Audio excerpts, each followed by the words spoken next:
سورۃ لقمان۔ بسم اللہ الرحمن الرحیم۔ الف لام میم تلک آیات الکتاب الحکیم۔ اس سورہ مبارکہ کی ابتدائی آیات جو ہیں وہ سورہ بقرہ کی ابتدائی آیات سے بہت مشابہ بھی ہیں، اور دوسرے یہ کہ اس میں ایک لطیف فرق ہے، وہ ابھی آپ کے سامنے آ جائے گا۔ تلک آیات الکتاب الحکیم ھدی ورحمۃ للمحسنین الذین یقیمون الصلاۃ ویؤتون الزکاۃ وہم بالآخرۃ ہم یوقنون اولئک علی ھدی من ربہم واولئک هم المفلحون۔ پانچویں آیت تو جو یہاں ہے وہی پانچویں آیت ٹھیک سورہ بقرہ کی ہے، اولئک علی ھدی من ربہم واولئک هم المفلحون۔ پہلی آیت الف لام میم یہاں ہے، پہلی آیت الف لام میم سورہ بقرہ کی بھی ہے۔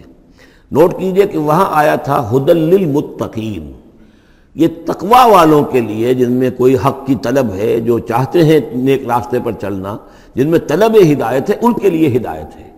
یہاں ایک لفظ کا اضافہ کیا، اگلی منزل چونکہ بیان ہو رہی ہے، ھدی ورحمۃ للمحسنین، یہ جو بلند ترین منزل ہے، جو احسان کے مقام تک پہنچ جائیں، ان کے حق میں یہ صرف ہدایت ہے، ہدایت نہیں رحمت بھی ہے۔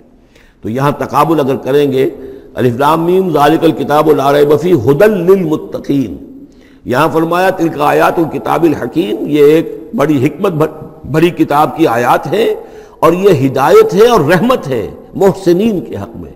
اور یہ محسنین جو ہے قرآن کی اصطلاح کے طور پر، جیسا کہ میں بیان کر چکا ہوں سورہ مائدہ میں، کہ یہ پہلا درجہ ہے اسلام، اس سے اوپر ایمان، اس سے اوپر احسان۔ اذا اتقوا وآمنوا وعملوا الصالحات ثم اتقوا وآمنوا ثم اتقوا واحسنوا واللہ یحب المحسنین، ان کے حق میں یہ قرآن رحمت ہے۔ الذین، اب ان کے یہ اوصاف ہیں جو نماز قائم رکھتے ہیں، ویؤتون الزکاۃ، وہاں ہے ومما رزقناہم ینفقون، یہاں باقاعدہ لفظ زکوٰۃ آ گیا، وہ زکوٰۃ دیتے رہتے ہیں، یا یہ کہ اپنے تزکیے کے لیے مسلسل کوشاں رہتے ہیں۔ وہم بالآخرۃ ہم یوقنون، اور آخرت پر ان کا پورا یقین ہے۔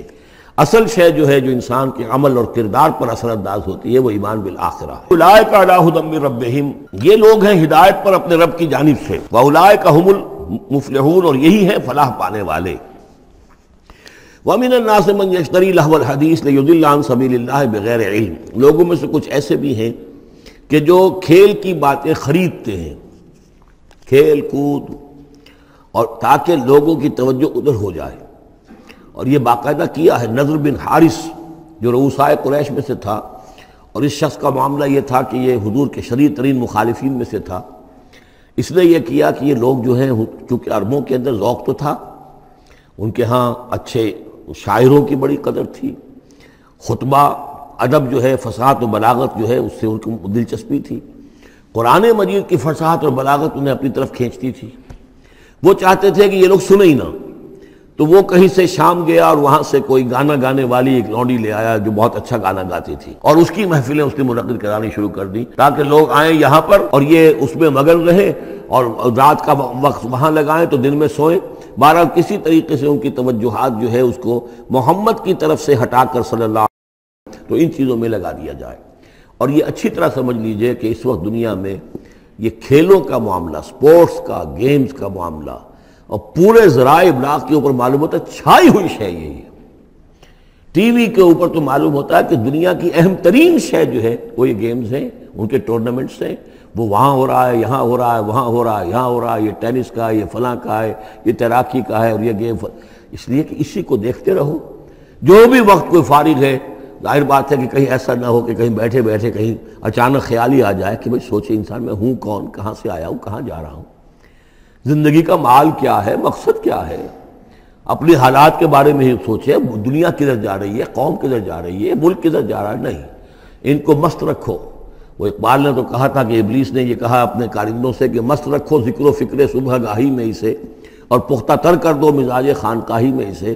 اس سے اگلی بات ہے کہ جو آج دنیا کے ابلیسوں نے جو ایجاد کی ہے، کہ یہ کھیل کود، اسی طریقے سے یہ ایکٹرز، یہ ڈرامے، اور پھر ان کے ایکٹرز اور ایکٹریسز کی زندگیاں، اور ان کے جو بھی سکینڈلز ہوں، جس طریقے سے کہ ان کو دنیا میں پھیلایا جا رہا ہے تاکہ وہ نوجوان نسل بھی بس ان دلچسپی میں پڑی رہے، تو یہ ہے اصل میں وہ فلسفہ۔ وَمِنَ النَّاسِ مَن يَشْتَرِي لَهْوَ الْحَدِيثِ، کھیل کود کی چیزیں خریدتے ہیں وہ لوگ، لِيُضِلَّ عَن سَبِيلِ اللَّهِ، تاکہ اللہ کے راستے سے گمراہ کریں، بغیر علم، بغیر علم کے۔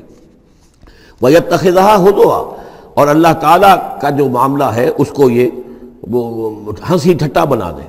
اولئک لہم عذاب مہین، یہ وہ لوگ ہیں کہ جن کے لیے اہانت آمیز عذاب ہے۔ وَإِذَا تُتْلَىٰ عَلَيْهِ آیاتنا وَلَّىٰ مُسْتَكْبِرًا، اور جب اسے سنائی جاتی ہیں ہماری آیات تو وہ ولّا اپنی قبر پیٹھ موڑ کر چل دیتا ہے، مستکبرن استکبار کرتے ہوئے، کأن لم یسمعها، جیسے کہ اس نے سنی ہی نہیں، کان فی اذنیہ وقرا، گویا کہ اس کے کانوں میں کوئی ثقل ہے، بوجھ ہے، اس نے سنا ہی نہیں کیا محمد نے سنایا ہے۔ فبشرہ بعذاب علیم، یہ سارا جو ہے یہ اس نضر بن حارث کے لیے یہ آیات نازل ہوئی ہیں۔ تو اے نبی اس شخص کو دردناک عذاب کا آپ کی بشارت دے دیجئے۔ ان الذین آمنوا وعملوا الصالحات لہم جنات النعیم، یقیناً وہ لوگ جو ایمان لائے اور جنہوں نے نیک عمل کیے ان کے لیے نعمتوں بھرے باغات ہیں، خالدین فیہا، جس میں وہ ہمیشہ ہمیشہ رہیں گے۔ وعد اللہ حقا، یہ اللہ کا وعدہ ہے جو سچا ہے، پختہ ہے، اٹل ہے، حتمی ہے، یقینی ہے۔ وہو العزیز الحکیم، اور وہ زبردست ہے، حکمت والا۔ خلق السماوات بغیر عمد ترونہا، اس نے آسمان بنا دیے بغیر ستونوں کے جو تمہیں نظر آتے ہوں۔ وَأَلْقَىٰ فِي الْأَرْضِ رَوَاسِيَ أَن تَمِيدَ بِكُمْ، اور اس نے زمین میں ایسے لنگر ڈال دیے ہیں کہ تمہیں لے کر ایک طرف کو لڑک نہ جائے، جھک نہ جائے۔ وَبَثَّ فِيهَا مِن كُلِّ دَابَّةٍ، اور اس میں ہر طرح کے جانور جو ہیں پھیلا دیے ہیں۔ وَأَنزَلْنَا مِنَ السَّمَاءِ مَاءً، اور اس نے اتارا ہے آسمان سے پانی۔ فَأَنبَتْنَا فِيهَا مِن كُلِّ زَوْجٍ كَرِيمٍ، اور اس میں ہر طرح کے جو ہے جوڑے نباتات کے اس نے پیدا کر دیے ہیں، ہر طرح کے۔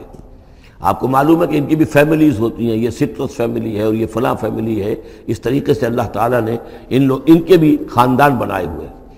ھذا خلق اللہ فارونی ماذا خلق الذین من دونہ، یہ تو ہے اللہ کی تخلیق، تم بھی مانتے ہو کہ اللہ نے بنایا، پھر ذرا مجھے دکھاؤ کیا چیز بنائی ہے انہوں نے جو اس کے سوا معبود تم نے بنا لیے ہیں۔ بل الظالمون فی ضلال مبین، ظاہر ہے کہ ایسے ان کے عقیدے میں بھی یہ بات نہیں تھی۔ یہ دوسری بات ہے کہ وہ متوجہ نہیں ہوتے تھے، جو کچھ کر رہے ہیں اس کا کبھی تجزیہ نہیں کرتے تھے، لیکن یہ ہے کہ یہ ظالم جو ہے یہ کھلی گمراہی میں پڑے ہوئے ہیں۔ اب جو دوسرا رکوع آ رہا ہے سورہ مبارکہ کا، یہ ہمارے اس منتخب نصاب کا ایک اہم درس ہے، اور یہ منتخب نصاب کا پہلا حصہ ہے جو جامع اسباق، سورۃ العصر، پھر آیت البر، تیسرا سبق یہ ہے۔ اس لیے کہ اس میں بھی وہ انسان کی نجات کے لیے جو چیزیں لازم ہیں وہ سب کی سب ان کا ایک اسکیلیٹن سمجھیے، اس کا جو ہے ایک خاکہ جو ہے، بلو پرنٹ اس کے اندر بھی آ گیا ہے۔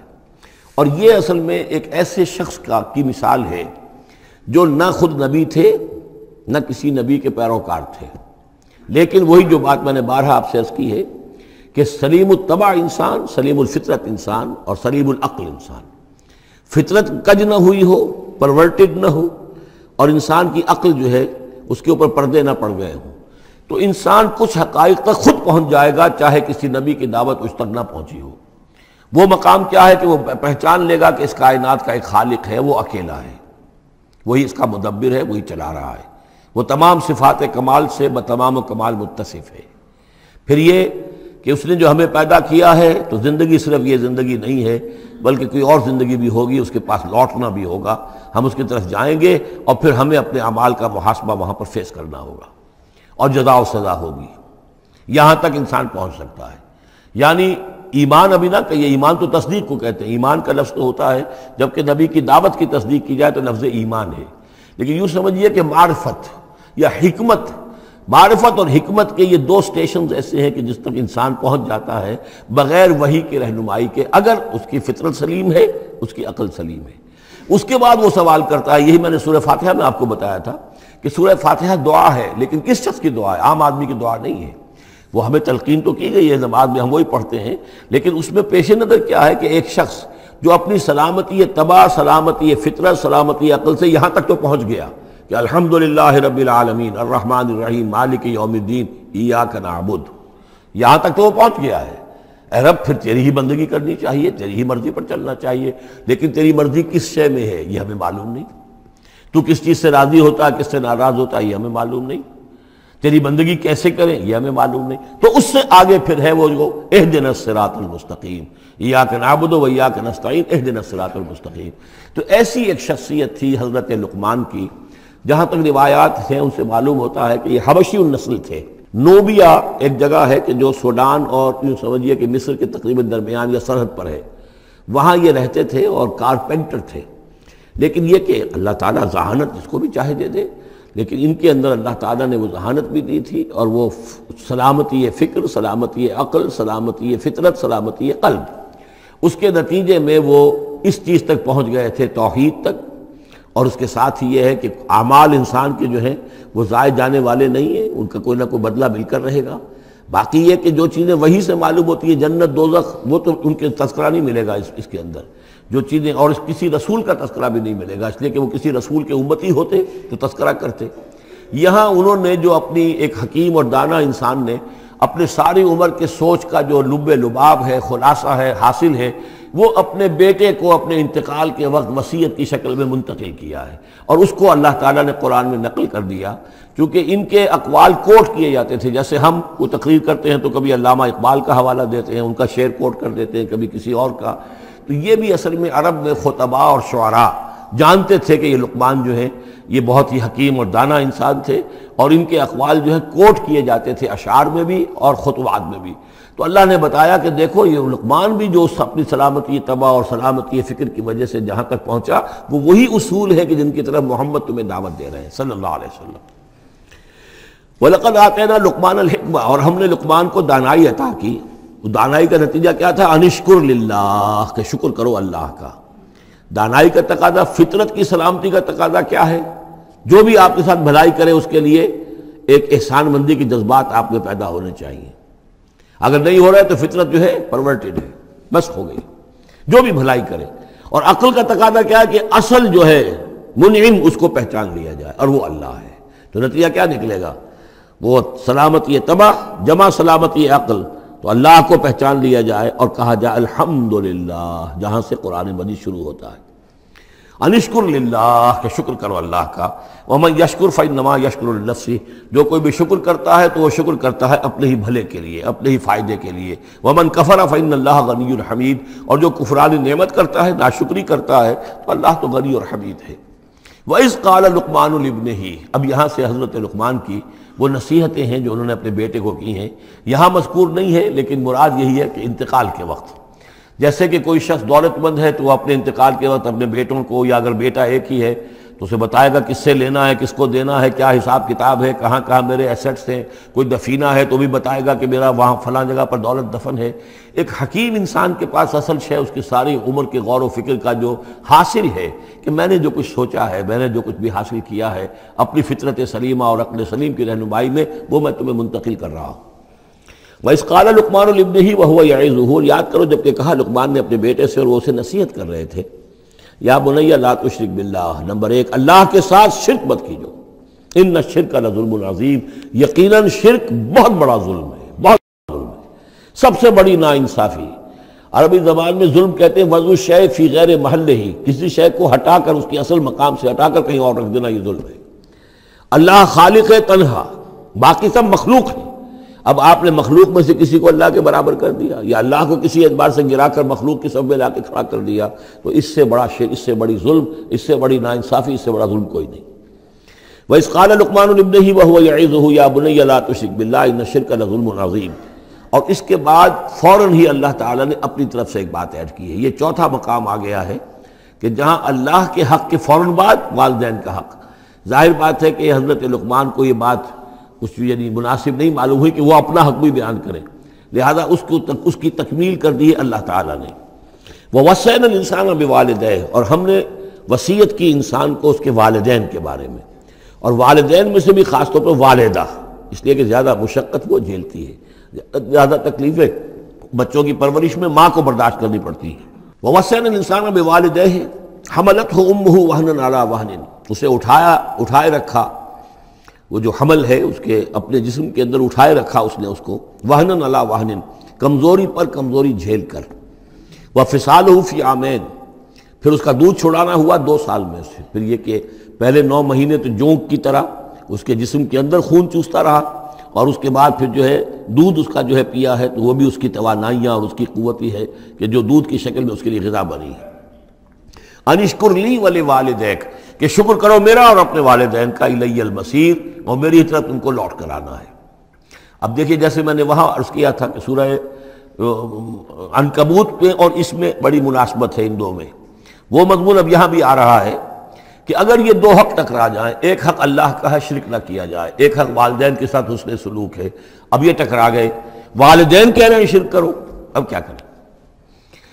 وَإِن جَاهَدَاكَ عَلَىٰ أَن تُشْرِكَ بِي مَا لَيْسَ لَكَ بِهِ عِلْمٌ، اگر وہ تم سے جہاد کریں، تم پر دباؤ ڈالیں، تم سے لڑیں، تم سے جھگڑیں اور تمہیں مجبور کریں کہ تم شریک کرو اور شرک کرو میرے ساتھ ایسی چیز کا کہ جس کا تمہارے پاس کوئی علم نہیں ہے، فَلَا تُطِعْهُمَا، تو ان کا کہنا مت مانو۔ وہاں پر بھی یہ مضمون آ چکا، یہاں دوبارہ آ گیا کہ ان کے حقوق ایک حد تک ہیں، اس سے آگے بڑھ کر وہ اللہ کے حقوق پر ڈاکہ ڈالنے لگے، بازی بازی بارش بابا ہم بازی۔ ان کے حقوق اللہ کے حقوق کے برابر نہیں ہو سکتے، ان کے حقوق اللہ کے حقوق سے فائق نہیں ہو سکتے، اس کے نیچے نیچے ہیں۔ تو شرک نہیں، البتہ یہاں یہ ذہن میں رکھیے کہ شرک صرف بت پرستی کو نہیں کہتے، لا تشرک، شرک کی کوئی قسم بھی ہو۔ اب اللہ کے کسی ایک حکم کو اگر والدین کہتے ہیں توڑو، اس کا کیا مطلب ہے؟ یہ شرک کا حکم دے رہے ہیں، اس لیے کہ آپ نے والدین کے کہنے پر اللہ کے حکم کی خلاف ورزی کی، اس کا مطلب ہے کہ آپ نے مطاع اور معبود والدین کو بنا لیا۔ نفس کے کہنے پر آپ حرام کے اندر منہ مار رہے ہیں تو آپ کا جو حرام جو دولت ہے وہ آپ کا معبود ہے اور آپ کا نفس آپ کا معبود ہے۔ ارأیت من اتخذ الہہ ہواہ، کیا تم نے دیکھا اس شخص کو جس نے اپنی خواہش نفس کو اپنا معبود بنا لیا؟ تو شرک کا مفہوم جو ہے اس کا پورا وسیع مفہوم، اور جیسا کہ اس سے پہلے بھی تذکرہ ہو چکا ہے، اس پر الحمدللہ کہ میں نے تقریباً 20 سال پرانی بات ہے یہ کہ میں نے اقسام حقیقت و اقسام شرک پر 6 گھنٹے کے کیسٹس جو ہیں میرے وہ ریکارڈڈ ہیں اور موجود ہیں۔ تو اس حوالے سے اس کو یہ نہیں سمجھنا چاہیے کہ شرک سے مراد صرف بت پرستی ہے۔ وَإِن جَاهَدَاكَ عَلَىٰ أَن تُشْرِكَ بِي مَا لَيْسَ لَكَ بِهِ عِلْمٌ فَلَا تُطِعْهُمَا، لیکن دیکھیے یہ ہے اللہ تعالیٰ کی تعلیم، اس کے اندر کیا توازن ہے۔ اس کا یہ مطلب نہیں ہے کہ والدین کے سارے حقوق ہی ساقط ہو گئے۔ اگر والدین مشرک ہیں، تمہیں شرک کرنے کا حکم دے رہے ہیں تو ان کا یہ حکم تو نہیں مانو گے، لیکن ان کے ساتھ حسن سلوک پھر بھی کرنا ہے۔ والد تو ہے نا، وہ والدہ تو ہے نا۔ وَصَاحِبْهُمَا فِي الدُّنْيَا مَعْرُوفًا، دنیا میں ان کے ساتھ رہو بہتر انداز میں، صحیح انداز میں، خدمت ان کی کرو، اگر انہیں ضرورت ہے تو اپنا مال ان پر خرچ کرو۔ اس کے اندر یہ نہیں ہوگا کہ سارے حقوق ساقط ہو گئے، اب انہیں گالیاں دینی شروع کر دو یا ان کو جو ہے ستانا شروع کر دو، نہیں۔ لیکن اگر وہ اللہ کے حکم کے خلاف کوئی حکم دیتے تو مت مانو۔ وَاتَّبِعْ سَبِيلَ مَنْ أَنَابَ إِلَيَّ، اور پیروی کرو اس شخص کے راستے کی کہ جو میری طرف اپنا رخ کر چکا ہے۔ یعنی والدین کا اتباع نہیں ہے، والدین کی اطاعت نہیں ہے، والدین کے ساتھ حسن سلوک ہے۔ اطاعت ہوگی اگر اللہ کی اطاعت کے مطابق، اس کے دائرے کے اندر تو اطاعت بھی ہوگی، لیکن بالفعل اور آزادانہ کوئی اطاعت نہیں والدین کی۔ کہیں بھی قرآن مجید میں نہیں آیا اپنے والدین کی اطاعت کرو۔ کیا حکم دیا گیا؟ حسن سلوک، نیک سلوک، ان کی ضرورت، ان کی خبر گیری ہے، ان کی خدمت ہے، ان کی ضروریات کا لحاظ رکھنا، اس کا حکم ہے۔ باقی پیروی کرو اس شخص کی جس نے اپنا رخ میری طرف کر لیا ہے، وہ کوئی بھی ہے۔ پہلے انبیاء ہوتے تھے، انبیاء کی پیروی کرو، اب انبیاء نہیں ہیں، انبیاء کے خادم ہیں۔ انبیاء کی امتوں میں جو شخص بھی اٹھا ہے دین کی دعوت لے کر، جس نے اپنا رخ کر لیا ہے، جس نے کہا میں چل رہا ہوں اللہ کے راستے میں، کون میرا ساتھی بنتا ہے؟ تو پیروی کرو اس کی۔ وَاتَّبِعْ سَبِيلَ مَنْ أَنَابَ إِلَيَّ، پیروی کرو اس شخص کے راستے کی جس نے اپنا رخ میری طرف کر لیا ہے۔ ثُمَّ إِلَيَّ مَرْجِعُكُمْ، پھر میری ہی طرف تم سب کا لوٹنا ہے۔ والدین بھی یہی آ جائیں گے میرے پاس، تم بھی آ جاؤ گے۔ فَأُنَبِّئُكُم بِمَا كُنتُمْ تَعْمَلُونَ، پھر میں تمہیں جتلا دوں گا جو کچھ کہ تم کرتے رہے تھے۔ اب یہاں بیچ میں جو آگے اللہ کی طرف سے آگے یعنی حضرت لقمان کی نصیحت صرف ابھی ایک آئی تھی، یا بنی لا تشرک باللہ ان الشرک لظلم عظیم، اے میرے بچے شرک مت کرنا اللہ کے ساتھ، اس لیے کہ شرک جو ہے بہت بڑا ظلم ہے، بہت بڑی ناانصافی ہے۔ دوسری وصیت ان کی کیا ہے؟ یا بنی انہا ان تک مثقال حبۃ من خردل فتکن فی صخرۃ او فی السماوات او فی الارض یات بہ اللہ ان اللہ لطیف خبیر۔ اے میرے بچے عمل، خواہ وہ نیکی کا ہو خواہ بدی کا ہو، انہا، ہا کی ضمیر ہے عمل کی طرف، عمل خواہ ایک رائی کے دانے کے ہم وزن ہو۔ اب یہ سب سے چھوٹی چیز، رائی کا دانہ، فتیلہ، نقیرہ، یہ 3 چیزیں آتی ہیں قرآن مجید میں عام طور پر چھوٹی شے کے لیے، لا یظلمون فتیلہ، لا یظلمون نقیرہ، اور یہ کہ رائی کا دانہ بہت چھوٹا۔ تو چاہے وہ نیکی یا بدی ہو، رائی کے دانے کے ہم وزن، اور پھر فتکن فی صخرۃ، وہ کسی پہاڑ کی، کسی چٹان کے پیٹ میں جا کر، کسی کھو کے اندر جا کر وہ عمل کیا گیا ہو، اور فی السماوات، یا آسمانوں میں کیا گیا ہو۔ اب تو آسمانوں میں ہے نا، آپ خلا میں جا کر وہ عمل کر رہے ہیں، تو پھر اب تو انسان جو ہے وہاں تک پہنچ گیا ہے. او فی الارض، یا زمین کے پیٹ میں گھس کر کیا گیا ہو، یاتی بہ اللہ، اللہ اسے لے آئے گا. یعنی انسانی اعمال، انسان اشرف المخلوقات ہے، اور انسانی اعمال ایسی گھٹیا چیز نہیں ہے کہ ایسے ضائع کر دے اللہ، چاہے وہ نیکی ہے چاہے بدی. فمن یعمل مثقال ذرۃ خیرا یرہ ومن یعمل مثقال ذرۃ شرا یرہ.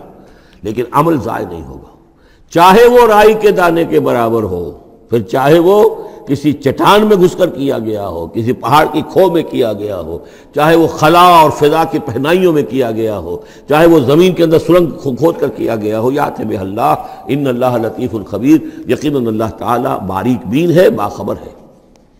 اب دو چیزیں آ گئیں، اللہ کے ساتھ شرک نہیں، اور اعمال کے بارے میں دیکھ لو نیکی اور بدی کے نتائج نکل کر رہیں گے. اس سے آگے بعث بعد الموت کا یہاں تذکرہ نہیں ہے، اس سے بعد جنت اور دوزخ کا، اس لیے کہ یہ چیزیں معلوم ہوتی ہیں پھر نبی کے بتانے سے. اصولی طور پر جو چیز حکمت سے انسان جہاں تک پہنچ سکتا ہے وہ دو ہیں، ایک خالق اور اس کے ساتھ شرک نہ ہو، اور نمبر دو اس اعمال انسانی ان کا ضرور بدلہ ملے گا. اب اس کے بعد تیسری بات، یا بنی اقم الصلاۃ، نماز قائم رکھ. یعنی جس اللہ کو تم نے پہچان لیا ہے، اب محض ایک مرتبہ پہچان لینا کافی نہیں ہوگا، اسے یاد رکھنا ضروری ہے، ورنہ شیطان تمہیں ورغلائے گا، تمہیں ادھر ادھر سے جو ہے تمہارا نفس تمہیں غلط راستے پر ڈال دے گا، جب تک کہ یہ ایمان باللہ مستحضر نہ رہے ذہن کے اندر. اور ایمان باللہ کو مستحضر رکھنے کے لیے ذکر ہے جو ہم پڑھ چکے ہیں، اتل ما اوحی الیک من الکتاب واقم الصلاۃ ان الصلاۃ تنہی عن الفحشاء والمنکر. لہذا اب نماز کون سی تھی وہ ہم نہیں جانتے، لیکن کوئی ذریعہ ایسا ہونا چاہیے کہ تم اللہ کو یاد کیا کرو. یا بنی اقم الصلاۃ، اور نمبر 4 وَأَمُرْ بِالْمَعْرُوفِ وَانْهَ عَنِ الْمُنْكَرِ، اور نیکی کا حکم دو اور بدی سے روکو. یہ بھی تمہاری ذمہ داریوں میں سے ہے، یہ بھی انسان کی، یوں سمجھیے کہ اس کی انسانیت، اس کی شرافت، اس کی مروت کا تقاضا ہے کہ وہ اپنے جو ابنائے نو ہیں، جو بھی انسان ہیں، ان کی بھلائی کے لیے کوشاں ہوں، اور سب سے بڑی بھلائی ان کی اور سب سے بڑی خدمت یہی ہے کہ انہیں برائیوں سے روکا جائے اور بھلائیوں کی دعوت دی جائے. وَاصْبِرْ عَلَىٰ مَا أَصَابَكَ، اور یہ بھی جان لو کہ اگر یہ امر بالمعروف اور نہی عن المنکر کرو گے تو تکلیفیں آئیں گی، مصیبت آئیں گی. پسند تو کسی کو نہیں ہے کہ آپ اس پر تنقید کریں. اگر آپ کسی بچے کو بھی سڑک پر کھیل رہا ہو، گلی میں کھیل رہا ہو، اگر آپ اس سے کہہ دیں کہ بیٹے یہ کوئی کرکٹ کھیلنے کی جگہ نہیں ہے، کسی کی گاڑی کا شیشہ توڑو گے تم، تو آپ دیکھ لیجئے پھر کیا آپ کا وہ اس کو کیا جواب دے گا آپ کو. اسی لیے آپ بولتے ہی نہیں ہیں کہ آپ لے کر وہاں سے نکل جائیں. تو کسی کو بھی نصیحت پسند نہیں ہے، حق کڑوا ہے. لہذا اب اگر حق کہنا ہے اور نصیحت کرنی ہے تو پھر تیار رہو کہ وہ ممکن ہے تمہیں پلٹ کر گالی دے دے، وہ کہے کہ تم پہلے ذرا اپنے دامن کو دیکھو تمہارے کتنے دھبے ہیں. اب جو بھی ہو برداشت کرو. اور اگر کوئی بڑی بات ہے، اگر فرعون کے سامنے جا کر حق کہو گے تو وہ تو کہے گا کہ میں تمہیں جیل میں ڈالوں گا. تو اس طریقے سے یہ وَاصْبِرْ عَلَىٰ مَا أَصَابَكَ، پھر جو شے بھی تم پر آئے اس پر صبر کرو. إِنَّ ذَلِكَ مِنْ عَزْمِ الْأُمُورِ، یقیناً یہ چیزیں ہیں جو بڑی ہمت کے کاموں میں سے. گویا کہ وہ چاروں چیزیں اس میں آ گئیں. وَالْعَصْرِ إِنَّ الْإِنسَانَ لَفِي خُسْرٍ إِلَّا الَّذِينَ آمَنُوا وَعَمِلُوا الصَّالِحَاتِ وَتَوَاصَوْا بِالْحَقِّ وَتَوَاصَوْا بِالصَّبْرِ. یہاں اصطلاحات ذرا علیحدہ ہو گئی، تواصی کی بجائے امر بالمعروف نہی عن المنکر آ گیا. صبر جو کا تو ہے، باقی ایمان اور وہ تمام چیزیں، اعمال صالحہ میں سے نماز آ گئی، والدین کے ساتھ حسن سلوک آ گیا. آخری دو آیتیں ہیں وَلَا تُصَعِّرْ خَدَّكَ لِلنَّاسِ، اور دیکھو اپنے گالوں کو پھلا کر مت رکھو لوگوں کے سامنے، یعنی تکبر اور غرور اس انداز میں رہنا. وَلَا تَمْشِ فِي الْأَرْضِ مَرَحًا، اور تم زمین میں اکڑ کر نہ چلو. ان اللہ لا يحب كل مختال فخور، یقیناً اللہ تعالیٰ کو جو اکڑنے والے ہیں، اور یہ مختال بنا خیل سے. خیل کہتے ہیں گھوڑے کو، گھوڑے کی چال میں ایک تمکنت ہوتی ہے، تو جب انسان بھی بڑی تمکنت کے ساتھ چلتا ہے تو وہ گویا کہ اختیال بن گیا. لا يحب كل مختال فخور، شیخی خورے، فخر کرنے والے، اکڑنے والے اللہ کو پسند نہیں ہے. یہ مضمون سورہ بنی اسرائیل میں بھی آ چکا ہے. وَلَا تَمْشِ فِي الْأَرْضِ مَرَحًا إِنَّكَ لَن تَخْرِقَ الْأَرْضَ وَلَن تَبْلُغَ الْجِبَالَ طُولًا، تم کتنا ہی پاؤں مار کر چلو ہماری زمین کو پھاڑ نہیں سکتے، اور کتنی گردن اکڑا لو، اونچے ہو جاؤ، سینہ تان لو اور اوپر ترا بھی چڑھا لو، لیکن یہ کہ تم پہاڑوں کی اونچائی تک نہیں پہنچ سکتے. آخری بات فرمائی وَاقْصِدْ فِي مَشْيِكَ، اپنی چال میں میانہ روی اختیار کرو. یہ میانہ روی ہر اعتبار سے، چال میں بھی، خرچ میں بھی. وَالَّذِينَ إِذَا أَنفَقُوا لَمْ يُسْرِفُوا وَلَمْ يَقْتُرُوا وَكَانَ بَيْنَ ذَلِكَ قَوَامًا. یہ ایک میچور شخصیت کا کہ اس کے اندر ہر اعتبار سے معلوم توازن ہو، انتہا پسندی کسی بھی اعتبار سے نہ ہو. وَاقْصِدْ فِي مَشْيِكَ وغضض من صوتک، اور اپنی آواز کو پست رکھو۔ اس کا مطلب کیا ہے کہ کہیں کوئی آرگومنٹ ہے کہ جھگڑا ہو گیا ہے تو آواز کو بلند کرنے کی کوشش نہ کرو، بات اپنی کرو۔ عام طور پر یہ ہوتا ہے کہ جب آدمی دیکھتا ہے کہ میری دلیل تو کمزور پڑ گئی تو پھر وہ اپنی آواز کی والیوم بڑھا کر کوشش کرتا ہے کہ کمپنسیٹ کرے کہ دلیل عقلی اعتبار سے تو کمزور ہے لیکن میری آواز جو ہے وہ اس کے اندر وزن پیدا کر دے۔ وَلَا وَغْضُضْ مِنْ صَوْتِكَ، اور دیکھو إِنَّ أَنْكَرَ الْأَصْوَاتِ لَصَوْتُ الْحَمِيرِ، آواز جو گدھے کی ہوتی ہے وہ ڈھیچو ڈھیچو جب کرتا ہے تو بلند تو وہ بہت ہوتی ہے لیکن کس قدر ناپسندیدہ آواز ہے، کتنی ناپسندیدہ آواز ہے۔ تو آواز کی بلندی کوئی حسن نہیں ہے، اصل تو یہ شے ہے کہ آپ جو بات کہیں وہ وزنی ہو، وہ دلیل کے ساتھ ہو، اور وہ آپ اپنی بات کو منوا سکیں اس کے حوالے سے۔ أَلَمْ تَرَوْا أَنَّ اللَّهَ سَخَّرَ لَكُم مَّا فِي السَّمَاوَاتِ وَمَا فِي الْأَرْضِ وَأَسْبَغَ عَلَيْكُمْ نِعَمَهُ ظَاهِرَةً وَبَاطِنَةً وَمِنَ النَّاسِ مَن يُجَادِلُ فِي اللَّهِ بِغَيْرِ عِلْمٍ وَلَا هُدًى وَلَا كِتَابٍ مُنِيرٍ صدق اللہ العظیم۔ کیا تم نے دیکھا نہیں کہ اللہ تعالیٰ نے تمہارے لیے مسخر کر دیا ہے جو کچھ کے آسمانوں میں ہے اور جو کچھ کے زمین میں ہے؟ یعنی یہ کہ آسمان کے اندر سورج ہے، چاند ہے، یہ سب تمہاری ضرورتیں بہم پہنچانے میں لگے ہوئے ہیں۔ سورج کی تمازت ہے جس سے تمہاری فصلیں پکتی ہیں، اسی سے ہواؤں کا نظام چل رہا ہے، بارشوں کا برسنا، یہ سارا معلوم ہوتا ہے کہ تمہارے لیے یہ سب بستر بچھایا ہے اللہ نے اور ساری تمہاری ضرورتیں پوری کی ہیں۔ وَأَسْبَغَ عَلَيْكُمْ نِعَمَهُ، اور اس نے تم پر اپنی ساری نعمتیں مکمل کر دی ہیں، پوری کر دی ہیں۔ ظاہرۃً و باطنۃً، یہ نعمتیں ظاہری بھی ہیں باطنی بھی ہیں، جو باہر سے نظر آتی ہیں دکھتی ہیں جن کو ہم استعمال کرتے ہیں، بہت سی نعمتیں وہ جن کا ہمیں احساس ہی نہیں ہے۔ ہمارے وجود کے اندر کیا کچھ اللہ تعالیٰ نے مدیت کیا ہوا ہے اس کا ہمیں پوری طرح احساس بھی نہیں۔ وَمِنَ النَّاسِ مَن يُجَادِلُ فِي اللَّهِ بِغَيْرِ عِلْمٍ، یہ آیت آ چکی ہے سورہ حج میں۔ لوگوں میں سے کچھ ایسے بھی ہیں جو جھگڑتے ہیں اللہ کے معاملے میں یا اللہ کے بارے میں یا اللہ کے احکام کے بارے میں یا اللہ کی آیات کے بارے میں، بغیر اس کے کہ بغیر علم کہ ان کے پاس کوئی علم ہو، ولا ہدن، نہ کوئی رہنمائی اور ہدایت ہے، ولا کتاب منیر، نہ کوئی روشن کتاب ہے۔ وَإِذَا قِيلَ لَهُمُ اتَّبِعُوا مَا أَنزَلَ اللَّهُ قَالُوا بَلْ نَتَّبِعُ مَا وَجَدْنَا عَلَيْهِ آبَاءَنَا، اور جب ان سے کہا جاتا ہے کہ پیروی کرو اس کی جو اللہ نے نازل فرمایا ہے، قرآن اتارا ہے، اس کی پیروی کرو، قالوا، وہ کہتے ہیں، بل نتبع ما وجدنا علیہ آباءنا، بلکہ ہم تو پیروی کریں گے اس کی کہ جس کو پر ہم نے پایا ہے اپنے آباء و اجداد کو۔ اور آج کل خاص طور پر یہ لوک ورثہ اور ہماری پرانی روایات، قومی روایات، اور ہماری جو ہیں ہر علاقے کا ایک کلچر ہے، اس کلچر کو زندہ کیا جائے، کروڑ ہر روپیہ ان چیزوں میں صرف کیا جاتا ہے۔ اولو کان الشیطان یدعوہم الی عذاب السعیر، خواہ شیطان ان کو پکار رہا اور بلا رہا ہو، یہ جو باتیں بنا رہے ہیں در حقیقت یہ شیطان کی دعوت اور اس کی تبلیغ ہے در حقیقت، جس کو انہوں نے قبول کیا ہے۔ یدعوہم الی عذاب السعیر، اور وہ انہیں بلا رہا ہے اس جہنم کے عذاب کی طرف۔ وَمَن يُسْلِمْ وَجْهَهُ إِلَى اللَّهِ وَهُوَ مُحْسِنٌ، اور جس شخص نے اپنا چہرہ اللہ کے سامنے جھکا دیا، تابع فرمان کر دیا اپنے چہرے کو الی اللہ، اللہ کی جانب، وَهُوَ مُحْسِنٌ، اور وہ احسان کی روش اختیار کرے، فَقَدِ اسْتَمْسَكَ بِالْعُرْوَةِ الْوُثْقَىٰ، تو اس نے تو مضبوط تھام لیا ہے مضبوط کنڈے کو، اس کا ہاتھ پڑ گیا ہے۔ یہ سورہ بقرہ میں بھی یہ الفاظ آئے تھے آیت الکرسی کے فوراً بعد۔ فَمَن يَكْفُرْ بِالطَّاغُوتِ وَيُؤْمِن بِاللَّهِ فَقَدِ اسْتَمْسَكَ بِالْعُرْوَةِ الْوُثْقَىٰ وَإِلَى اللَّهِ عَاقِبَةُ الْأُمُورِ، اور تمام معاملات کا انجام آخر کار اللہ ہی کے ہاتھ میں ہے، اللہ ہی تک اس کو لوٹا دیا جائے گا۔ وَمَن كَفَرَ فَلَا يَحْزُنْكَ كُفْرُهُ، اور اے نبی جو کفر کر رہا ہے تو آپ اس کے کفر اور کفر کے لیے جو وہ بھاگ دوڑ کر رہا ہے اس سے آپ پریشان نہ ہو، دلگیر نہ ہو۔ الینا مرجعہم، میری طرف ان سب کو لوٹنا ہے، فننبئہم بما عملوا، ہم انہیں اچھی طرح بتا دیں گے، جتلا دیں گے جو کچھ کہ انہوں نے کیا تھا۔ ان اللہ علیم بذات الصدور، یقیناً اللہ تعالیٰ تو جو کچھ سینوں میں چھپا ہوا ہے اس سے بھی واقف ہے۔ نمتعہم قلیلا، ہم انہیں ذرا تھوڑی دیر کے لیے ساز و سامان دے رہے ہیں، دنیا کے اندر یہ مزے لے لیں، مزے لوٹ لیں۔ ثم نضطرہم الی عذاب غلیظ، پھر ہم انہیں کشاں کشاں لے آئیں گے، کھینچ کر پکڑ کر لے آئیں گے اس عذاب کی طرف جو بہت گاڑا ہے۔ وَلَئِن سَأَلْتَهُم مَّن خَلَقَ السَّمَاوَاتِ وَالْأَرْضَ لَيَقُولُنَّ اللَّهُ، اور جب اگر آپ ان سے پوچھیں کس نے پیدا کیا آسمان اور زمین تو وہ کہیں گے اللہ نے۔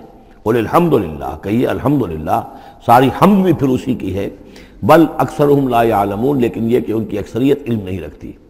للہ ما فی السماوات والارض، آسمان اور زمین میں جو کچھ ہے وہ اللہ کے لیے ہے، اللہ ہی کا ہے، اللہ کی ملکیت ہے، یہ لام تملیک ہے، اللہ کی ملکیت ہے ہر وہ شے جو بھی کچھ ہے آسمانوں میں اور زمین میں۔ ان اللہ هو الغنی الحمید، یقیناً وہ غنی ہے، اسے کوئی احتیاج نہیں، اور حمید ہے، بڑی خوبیوں والا ہے، اپنی ذات میں ستودہ صفات ہے۔ وَلَوْ أَنَّ مَا فِي الْأَرْضِ مِنْ شَجَرَةٍ أَقْلَامٌ، اور اگر جتنے بھی زمین میں درخت ہیں وہ قلم بن جائیں، والبحر، اور سمندر جو ہے وہ سیاہی بن جائے، اصل میں یہ مضمون سورہ کہف میں بھی آ چکا ہے۔ قُلْ لَوْ كَانَ الْبَحْرُ مِدَادًا لِكَلِمَاتِ رَبِّي وَلَنَفِدَ الْبَحْرُ قَبْلَ أَن تَنفَدَ كَلِمَاتُ رَبِّي وَلَوْ جِئْنَا بِمِثْلِهِ مَدَدًا، اگر پورا سمندر جو ہے میرے رب کے کلمات کو لکھنے کے لیے سیاہی بن جائے تو وہ سیاہی سمندر ختم ہو جائے گا، لیکن یہ کہ میرے رب کی کلمات ختم نہیں ہوں گے چاہے اتنا ہی سمندر اور لے آیا جائے۔ وہی مضمون یہاں بھی آ رہا ہے، اور یہ بات نوٹ کی ہے، میں نے کئی مرتبہ آپ کو بتائی ہے کہ اہم مضامین قرآن مجید میں کم سے کم دو جگہ ضرور ملتے ہیں۔ وَلَوْ، اب وہاں پر صرف سیاہی کا تذکرہ تھا، یہاں سیاہی کے ساتھ قلم۔ وَلَوْ أَنَّ مَا فِي الْأَرْضِ مِنْ شَجَرَةٍ أَقْلَامٌ، اگر جتنے بھی درخت زمین میں ہیں وہ سب کے سب قلم بن جائیں، والبحر، اور سیاہی جو ہے یہاں پہ اب محظوظ سمجھیے مدادن، اور بحر جو ہے سمندر جو ہے وہ سیاہی کی شکل اختیار کر لے، یمدہ من بعدہ سبعۃ ابحر، اور اس سیاہی کو پھر مزید پھیلائے اور بڑھائے 7 سمندر اور اس کے اندر جو ہے ڈال دیے جائیں، ما نفدت کلمات اللہ، اللہ تعالیٰ کی کلمات ختم نہیں ہوں گے۔ اور یہ میں عرض کر چکا ہوں، اس سے مراد کیا ہے کہ ہر شے جو اس کائنات میں ہے اللہ تعالیٰ کے کلمہ کن کا ظہور ہے، تو گویا کہ یہ تمام مخلوقات جو ہے کلمات اللہ ہے۔ اس اعتبار سے ظاہر بات ہے کہ احصاء کرنا ممکن ہی نہیں، اور آج کچھ نہ کچھ ہمیں اندازہ ہے کہ یہ کائنات کتنی وسیع و عریض ہے۔ ابھی تک بڑی سے بڑی ٹیلیسکوپس ایجاد کرنے کے باوجود trillions and trillions and trillions of light years تک تو ہم نے دیکھ لیا ہے، لیکن کائنات کا سرا ابھی ہمیں نظر نہیں آیا کہ شروع کہاں ہوتی ہے ختم کہاں ہوتی ہے۔ تو اس سے اندازہ کریں اللہ تعالیٰ کی خلاقی کا اور اس کی مخلوقات کتنی ہیں۔ تو وہ جتنے بھی کلمات کن ہیں اگر ان کو لکھنے کے لیے تمام جو ہے زمین کے درخت وہ قلم بن جائیں، اور تمام سمندر جو ہیں وہ سیاہی بن جائیں، اور 7 سمندر اور بھی اس میں ایڈ کر دیے جائیں، تب بھی یہ کہ اللہ کے کلمات ختم نہیں ہوں گے۔ ان اللہ عزیز الحکیم، یقیناً اللہ تعالیٰ زبردست ہے، حکمت والا۔ اب ادھر تو اس میں تو اللہ تعالیٰ کی تخلیق کی وسعت اور عظمت کا تذکرہ ہو گیا، اب اس کا جو اس کے انتظام کا معاملہ، اس کی تدبیر جو ہے اس میں کس قدر یسر ہے، کتنی آسانی ہے، کتنی سہولت ہے اس کے لیے۔ یعنی اس کائنات کو جیسے کہ سورہ بقرہ میں آیت الکرسی میں بھی آیا تھا وَلَا يَئُودُهُ حِفْظُهُمَا، یہ آسمانوں اور زمین کی حفاظت اس پر کوئی بھاری نہیں ہے، مشکل نہیں ہے، اس کو جو ہے اس کے تھامنے میں، اس کے چلانے میں کوئی اس کے لیے یہ کام بوجھل نہیں ہے، وزنی نہیں ہے۔ وَلَا يَئُودُهُ حِفْظُهُمَا وَهُوَ الْعَلِيُّ الْعَظِيمُ، تو اسی کو یہاں فرمایا ما خلقکم ولا بعثکم الا کنفس واحدہ، تم سب کو پیدا کرنا اور تم سب کو دوبارہ پیدا کر لینا اللہ تعالیٰ کے لیے ایسے ہی جیسے ایک نفس کا پیدا کر دینا، اللہ کے لیے یہ اتنا یسیر ہے۔ ان اللہ سمیع بصیر، یقیناً اللہ تعالیٰ سمیع ہے اور بصیر ہے۔ تو گویا کہ ایک ہے اللہ کی تخلیق کی وسعت و عظمت، وہ تو کلمات الہی، اور ایک ہے اللہ تعالیٰ پر یہ کتنا ہلکا ہے، اہون علیہ، یہ اس کے لیے بہت آسان ہے، یسر اور سہولت اللہ تعالیٰ اس کے انتظام کو اور اس کو جو لے کر چل رہا ہے اس پر بھاری نہیں۔ الم تر ان اللہ یولج اللیل فی النہار، کیا تم دیکھتے نہیں کہ اللہ تعالیٰ رات کو پرو لاتا ہے دن میں، ویولج النہار فی اللیل، اور دن کو پرو لاتا ہے رات میں۔ اب یہ ایک تو اس کا مفہوم یہ ہو سکتا ہے کہ جیسے ایک ڈوری ہے اور اس ڈوری کے اندر اگر آپ نے دانے ڈالے ہوئے تسبیح میں، ایک سیاہ ہے ایک سفید، ایک سیاہ ایک سفید، سیاہ کے بعد سفید، سفید کے بعد سیاہ، یہ تو آتا چلا جائے گا۔ ایک یہ ہے کہ کبھی دن بڑھتا ہے اور رات گھٹتی ہے، گویا کہ دن جو ہے رات میں داخل ہو رہا ہے، کبھی رات بڑھنے لگتی ہے دن گھٹنے لگتا ہے، گویا کہ دن جو ہے وہ رات کو انکروچ کر رہا ہے، رات کے حصے کو گویا کہ اس نے قبضے میں کر لے لیا ہے۔ تو اس طریقے سے اللہ تعالیٰ پرو دیتا ہے رات کو دن میں، دن کو رات میں۔ وَسَخَّرَ الشَّمْسَ وَالْقَمَرَ، اور اس نے مسخر کر دیا ہے سورج کو اور چاند کو، كُلٌّ يَجْرِي إِلَىٰ أَجَلٍ مُّسَمًّى، یہ سب کے سب چل رہے ہیں ایک وقت معین تک کے لیے۔ وَأَنَّ اللَّهَ بِمَا تَعْمَلُونَ خَبِيرٌ، اور یقیناً اللہ تعالیٰ جو کچھ کہ تم کر رہے اس سے باخبر ہے۔ ذَلِكَ بِأَنَّ اللَّهَ هُوَ الْحَقُّ، یہ اس لیے کہ اللہ حق ہے۔ وَأَنَّ مَا يَدْعُونَ مِن دُونِهِ الْبَاطِلُ، اور یہ کہ جس کو یہ پکار رہے ہیں اللہ کے سوا وہ سب باطل ہیں، ان کی کوئی حقیقت ہی نہیں۔ باطل اس کو کہتے ہیں جو نظر تو آئے ہو نہ، کوئی حقیقت اس کی نہ ہو، جیسے سراب، پانی نظر آتا ہے لیکن پانی ہے نہیں۔ وَأَنَّ اللَّهَ هُوَ الْعَلِيُّ الْكَبِيرُ، اور یقیناً اللہ تعالیٰ ہی ہے سب سے بلند و بالا اور سب سے بڑا اور عظمت والا۔ أَلَمْ تَرَ أَنَّ الْفُلْكَ تَجْرِي فِي الْبَحْرِ بِنِعْمَتِ اللَّهِ لِيُرِيَكُم مِّنْ آيَاتِهِ، کیا تم دیکھتے نہیں کہ کشتیاں چلتی ہیں سمندر میں یا دریا میں اللہ کی نعمتوں کو لے کر؟ ظاہر بات ہے ٹرانسپورٹ جو ہوتی تھی پہلے بہت بڑی، وہ سمندروں میں کشتیوں سے، دریاؤں میں بھی۔ لِيُرِيَكُم مِّنْ آيَاتِهِ، تاکہ وہ تمہیں دکھائے اپنی آیات میں سے۔ ان فی ذلک لآیات لکل صبار شکور، یقیناً اس میں آیات ہیں، لیکن کس کے لیے؟ ان سب لوگوں کے لیے جو صبر کرنے والے ہیں، شکر کرنے والے ہیں۔ صبار یہ بھی مبالغے کا صیغہ ہے، فعال کے وزن پر، بہت صبر کرنے والا۔ شکور فعول کے وزن پر ہے، بہت زیادہ شکر کرنے والا۔ وَإِذَا غَشِيَهُم مَّوْجٌ كَالظُّلَلِ، اور جب یہ کبھی سمندر میں ہوتے ہیں اور ان کے اوپر ایک موج چڑھتی ہے اور ڈھانپ لیتی ہے انہیں جیسے کہ بادل ہوں، ایسی موج آ رہی ہے کہ گویا کہ وہ تمہارے اوپر سے گزر جائے گی۔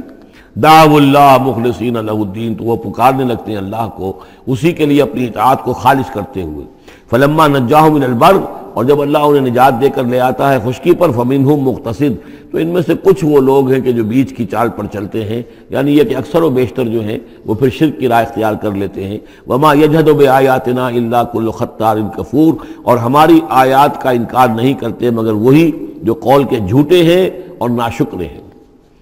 یا ایھا الناس اتقوا ربکم واخشوا یوما، اے لوگو اپنے رب کا تقوی اختیار کرو اور ڈرو اس دن سے، لا یجزی والد عن ولدہ، جس دن کوئی والد اپنے بیٹے سے کسی شے کو دور نہیں کر سکے گا، بچا نہیں سکے گا کسی بھی چیز سے، ولا مولود هو جاز عن والدہ شیئا، اور نہ ہی بیٹا جو ہے وہ اپنے باپ سے کوئی شے دور کر سکے گا، کوئی کسی کے کام نہیں آئے گا، نہ باپ بیٹے کے نہ بیٹا باپ کے، تو باقی سارے رشتے جو ہیں وہ تو اس کے بعد ثانوی ہیں۔ ان وعد اللہ حق، یہاں وہ آیت بھی یاد آ گئی ہوگی آپ کو، یا بنی اسرائیل اذکروا نعمتی التی انعمت علیکم انی فضلتکم علی العالمین واتقوا یوما لا تجزی نفس عن نفس شیئا ولا یقبل منها شفاعۃ ولا یؤخذ منها عدل ولا هم ینصرون۔ یا ایھا الناس اتقوا ربکم واخشوا یوما لا یجزی والد عن ولدہ ولا مولود هو جاز عن والدہ شیئا ان وعد اللہ حق، اللہ کا وعدہ سچا ہے، شدنی ہے، اٹل ہے، ہو کر رہے گا، قیامت آ کر رہے گی، جزا و سزا ہو کر رہے گی۔ فلا تغرنکم الحیات الدنیا، تو دیکھو تمہیں نہ دھوکے میں ڈال دے یہ دنیا کی زندگی، تم اسی کے اوپر ریجھ جاؤ، اسی میں مگن ہو جاؤ، اسی میں گم ہو جاؤ، تو گویا کہ یہ تمہارے لیے پھر دھوکے کی ٹٹی بن گئی کہ اصل زندگی سے تمہیں جو ہے ذہناً جو ہے اس نے غافل کر دیا۔ ولا یغرنکم باللہ الغرور، اور دیکھنا وہ دھوکے باز تمہیں اللہ تعالیٰ کی شان غفاری کے حوالے سے دھوکہ نہ دے۔ یہ شیطان آ کر یہ بھی کہتا ہے کہ اللہ تو بڑا غفار ہے، تم نے کیا کیا، کچھ چھوٹے سے گناہ تھوڑے سے کیے، اللہ کی مغفرت تو بہت وسیع ہے، خامخواہ کاہے کو گھبراتے ہو، کاہے کو توبہ کرتے ہو۔ تو یہ جو ہے اللہ کی رحیمی، اللہ کی شان غفاری کا حوالے سے دھوکے میں دینا انسان کو۔ ولا یغرنکم باللہ الغرور ان اللہ عندہ علم الساعہ، اللہ ہی ہے کہ جس کے پاس ہے قیامت کا علم کہ قیامت کب آئے گی۔ ساعہ اور قیامہ، اس کے فرق کو ذہن میں رکھیے۔ گھڑی وہ معین گھڑی جب کہ زلزلہ ہوگا اور یہ اجرام سماویہ جو ہیں وہ ایک دوسرے سے ٹکرائیں گے اور پہاڑ جو ہے روئی کے گالوں، یہ ساعہ ہے جس میں کہ ہلاکت ہوگی دنیا کی آخری۔ اور پھر باعث بادل موت کے بعد جو دن آنا ہے وہ قیامہ ہے۔ قیام کہتے ہیں کھڑے ہونے کو، اس دن کھڑے ہوں گے لوگ اور حاضر ہوں گے اپنے رب کے حضور میں۔ تو عام طور پر ہم قیامت کا لفظ جب بولتے ہیں تو ساعت کی جگہ پر بولتے ہیں۔ قرآن کی جو پرٹیکولر اپنی ٹرمینالوجی ہے اس میں یہ ساعہ ہے، وہ گھڑی کہ جس میں ہلچل ہوگی اور یہ جو بھی کچھ ہونا ہے جس کا کہ نقشہ کھینچا گیا، القاریہ والقاریہ وما ادراک ما القاریہ، یہ ہے الساعہ۔